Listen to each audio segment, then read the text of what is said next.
Greetings. Welcome to the LEAPS Year 2 Claiming webinar. A copy of this PowerPoint and a link to the recording will be provided to all vendors and posted on the OCFS LEAPS page. Please enter any questions you have in the Q&A section, and the LEAPS team will gather all questions from each of the webinar deliveries and develop a complete Q&A document that will be provided to all and posted for later reference. It's my pleasure to introduce the Program Development and Contract Management Unit, also known as the LEAPS team. The LEAPS Program Management team consists of a manager, Linda Dara, 2 supervisors, Sophia Iklas, and myself, Kathleen McGarry, along with 6 program managers. We currently have 1 program manager vacancy, which we hope to fill soon. This team is your front line and are available for technical assistance, contract development, claim processing, and program report reviews. This team is supporting you in your claiming and contract needs. The program managers have begun site visits in the 2025-2026 period, and we look forward to visiting the LEAPS programs. The Contract Management and Support Unit, also known as CMSU, consists of the unit supervisor, which is currently a vacated position, and 3 contract managers. This unit supports the program managers and LEAPS contractors. They review the LEAPS claims for compliance with eligible expenses and communicate with the Office of the State Comptroller, also known as OSC, when questions arise on claim submissions. Let's move now to a review of the claiming requirements and process. All Year 1 claiming must be complete, including any Year 1 supplemental claims. Your program manager must have a Year 1 claiming complete attestation, and you must have an approved Year 2 budget. As a refresher from the kickoff and budget webinars, all contracts under the LEAPS RFP will be required to submit quarterly claims for reimbursement through the OCFS Contract Management System, CMS. Quarterly claims are due 30 days following the end of the quarter. Quarterly claiming will reduce the number of claims vendors must prepare and submit. This will provide a broader time span for expenses, which may help reduce the number of disallowances related to items claimed in the incorrect month. This will also reduce the number of claims programs must prepare and the number reviewed by our program manager team, allowing them to be more efficient in processing. Streamline reviews.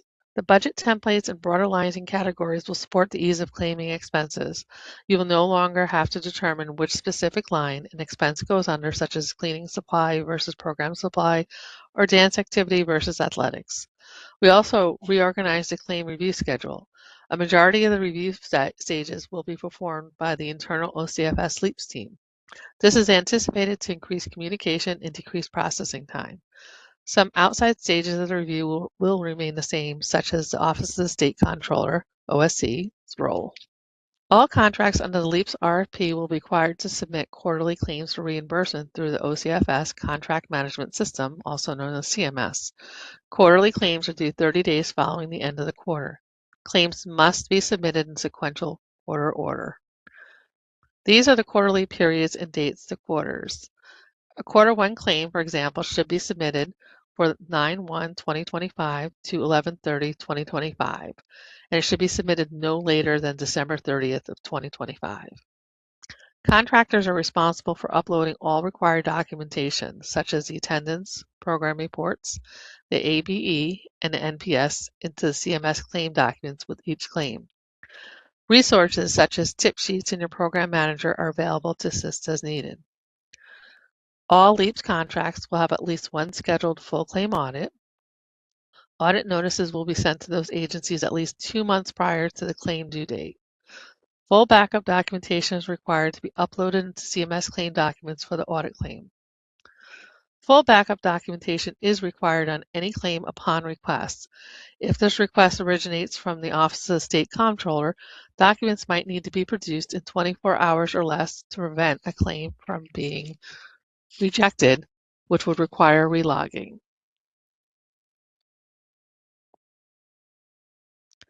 The claiming document requirements remain the same. The annual breakdown of actual expense form has been slightly modified. Instead of monthly columns, there are now quarterly columns as highlighted here. The ABE used for Year 2 claiming must be based on the Year 2 approved budget. These Year 2 documents were distributed via email to all contractors. Contact your program manager if you need the documents to be resent.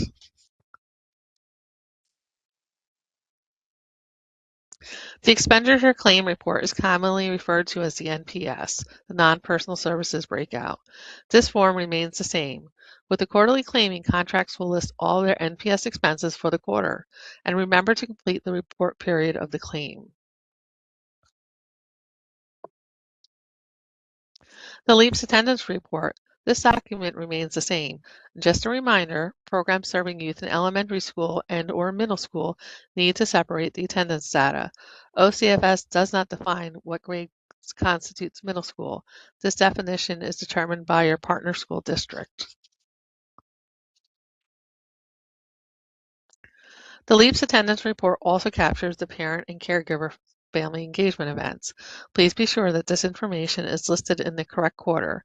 This engagement data is collected by our agency and a requirement of the LEAPS grant. The events also need to be referenced in the program report. The details about the events not only support the work plan, but also provide the necessary context for reviewers by cross-referencing associated expenses with corresponding events.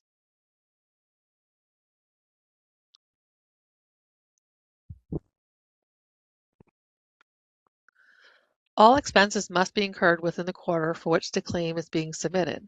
The quarterly claiming and utilization of a quarterly NPS document will minimize the need to split costs at previously crossed months.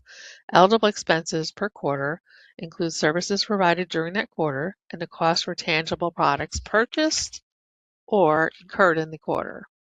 Submitted claims cannot duplicate reimbursement of expenses received from other sources or costs previously claimed against the contract. Backup documentation such as invoices, receipts, and proof of payment must be available upon request.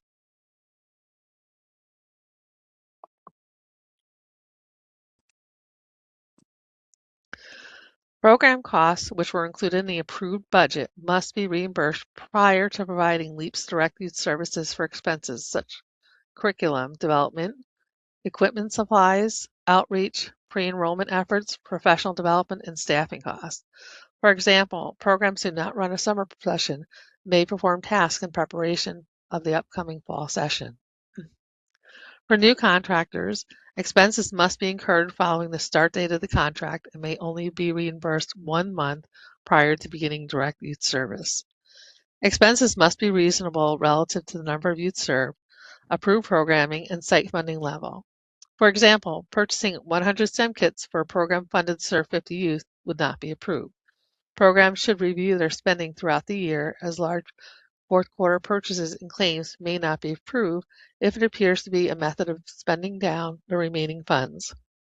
Programs must provide information in the program report regarding expenses incurred when youth are not being served, such as breaks or summer, to support the expense. Each claim must be entered into the contract management, also known as CMS. CMS is accessed at my.my.ny.gov.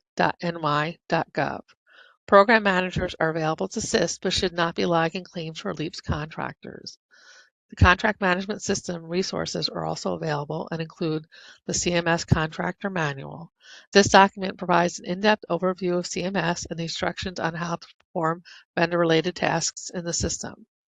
There are additional resources available on the OCFS website, such as the CMS job aids. Your program manager can provide additional tip sheets and guidance to assist you as needed. There are no changes to the contractor claim process within CMS outside of the quarterly claim period change. The OCFS LEAPS website has a variety of information and resources and can be accessed through the link at the bottom.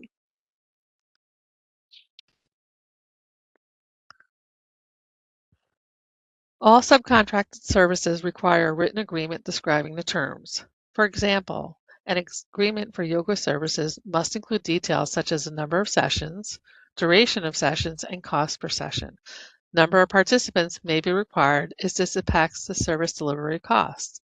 Subcontract agreements must be current, approved, and on file with OCFS. If you have added new subcontractors in year 2, or if your existing agreements expired in the 2024-25 contract year, you must submit updated contractor agreements. 3 bids are required for any subcontracted service whose total service agreement will be more than $15,000 value over the 5-year term of the contract. Bids must be written form and maintained. As a reminder, you must submit up-to-date copies of workers' compensation and disability insurance certificates to your program manager. Also, ensure your vendor responsibility questionnaire is recertified and up to date. It must be recertified every 6 months and updated upon certification, should a change be noted.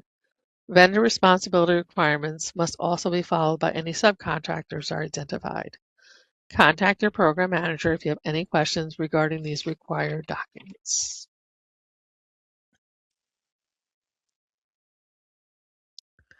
When preparing claiming documents, be sure the expenses are accurately captured on the forms in the appropriate categories. Be sure the forms are filled out correctly, including the agency name, contract number, and a correct claiming quarter. If there's overspending on a budget line, discuss this with your program manager before submitting the claim. Webinars were held and will be posted on the OCFS website's LEAPS page. Following the submission of all Year 1 claims, if applicable, your program manager will provide information regarding any payment due for overpayments or recoupment needed due to outstanding Year 1's advanced recoupment.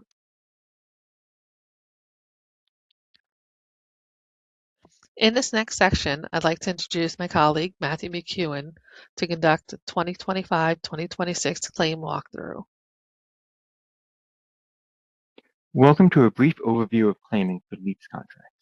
The following review will provide a simple example of how a submitted claim should look. However, more complicated claims can require more complicated explanations. The claim is submitted on the annual breakdown of actual expenses, what we call the ABE for short. This is found on the first tab, Quarterly Spending Tracking. The heading of the ABE should be complete with your agency name, contract number, and OCFS program manager. Column A of the ABE should list all of your budget lines in each category, exactly as they appear in your Year 2 budget. This may have been pre-filled for you by your program manager. Column B, number of staff, should include the number of staff as it appears on your approved Year 2 budget. Column D, annual budget amount, should be consistent with your exact approved OCFS budget amounts. Any changes to these columns must be discussed with your program manager for review and approval. The ABE is accompanied by the non-personnel services expenses, which we call the NPS. This is identified as the budget spending detail on the second tab. Let's take a more in-depth look at completing the ABE first. Filling out Section A, Personnel Services, should be straightforward, paying the staff in the title, listing those costs in the row for the time period that you are submitting for. Be mindful to claim only the percentage of the staff attributed on the approved LEAPS budget. The next section is the Contractual Consultant section of the ABE. This section should list the expenses for your contractual consultants for each corresponding quarter. You should not claim for any of the expenses in this category until you have submitted a contractual agreement for the subcontractor. Note, any subcontract expense that will exceed $15,000 over the full contract term must have a minimum of 3 bids per service. If the lowest bid is not chosen, a justification for use of the subcontractor must be provided. Expenses will not be reimbursed until this documentation is submitted and approved. The travel per diem category of the ABE should include your travel expenses for staff in the corresponding quarter. The travel expenses must not exceed the state travel rates. The equipment category of the ABE should include the expenses for equipment in the quarter. This category is rarely used. The supplies category should include your supplies purchased within the claimed quarter. The other expenses category should include all of your expenses in this category for the quarter. The non-personnel services, NPS, is the second claim form required with each claim. It is found on the Budget Spending Detail tab. The NPS is required for all non-personnel expenses, except the indirect administrative line for the other expenses category, which is optional. The NPS is the bridge between your costs and our claiming document. The purpose of the non-personnel services form is to provide more detail to support the expenses listed on the ABE. The program may have spent $7,000 in program supplies, but the NPS will identify how the funds were actually spent. Another example, you bring in a subcontractor to teach the children underwater basket weaving to meet your PYD goals. You need to tie the budget line of PYD consultants from the ABE to the vendor on the NPS to show how the cost is justified and the date of service must be within the claim submission period. We do not add a line to the ABE for underwater basket, as that is not on the contract, and therefore cannot be reimbursed. Instead, we list PYD consultants, a broader category, when we're filling out the ABE, and you need to make sure the non-personnel services, everything other than personnel, are represented in the non-personnel services form, the NPS. The first column needs to match the line item in the ABE which is being charged, then the date an item was purchased or a service occurred, and then the name of the vendor who you paid. And lastly, we need a brief description tying the item or service to the budget or work plan. Then we need the cost of the item or service. In this example, your approved PYD work plan included underwater basket weaving, and you have a written agreement with someone to provide those lessons. So you list the expense category as PYD consultant, the date you paid for the service, the company name, and a brief description, in this case, lessons for the students to weave while submerged. Any subcontract expense that will exceed $15,000 over the full contract term must have a minimum of 3 bids per service and utilize the least expensive subcontractor. Expenses will not be reimbursed without this documentation. In the travel category, if you have an expense in this category, the first column must match the ABE in the approved budget. Then the description of service must include details, number of miles, and travel per mile, not to exceed the current state rate at the time of travel. The equipment category, generally vendors do not have expenses in this category. Speak to your program manager if you have a proposed expense not included in your approved budget. In the supplies category, match the expense category line to the budget line, date of service, date of purchase, and where purchased. If an employee purchased an item and you have reimbursed them, then we need both the employee's name and wherever they made the purchase. Please note, tax on purchases is not an allowable expense. Staff should be using the program's nonprofit tax-exempt information for purchases.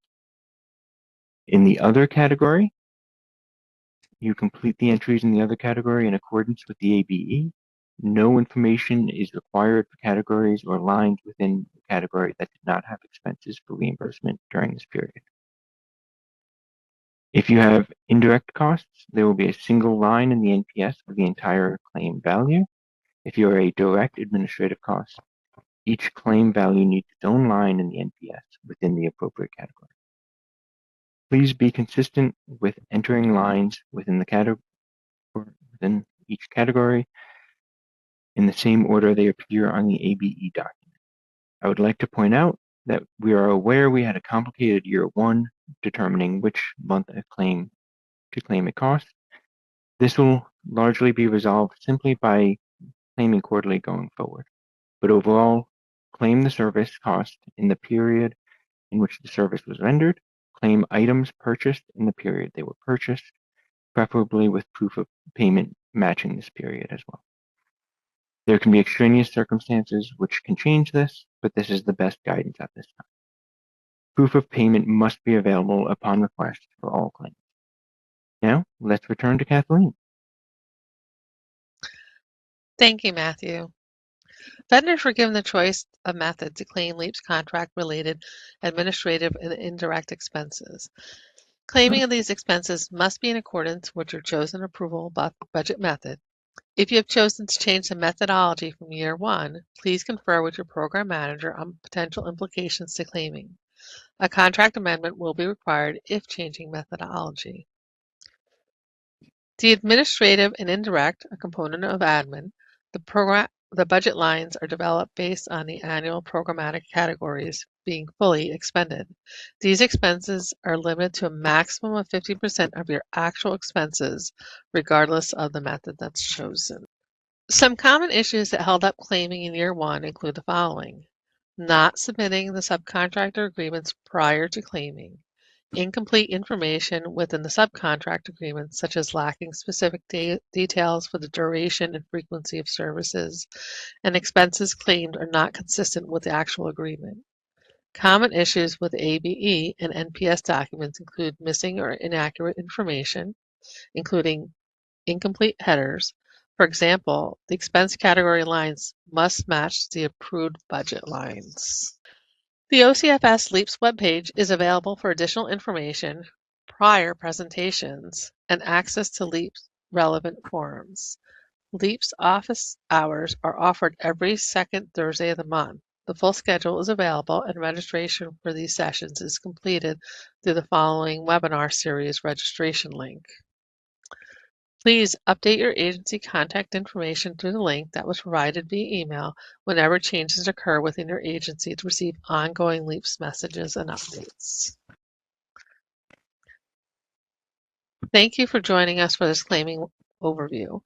A copy of the PowerPoint and webinar recording will be made available soon and posted to the LEAPS website.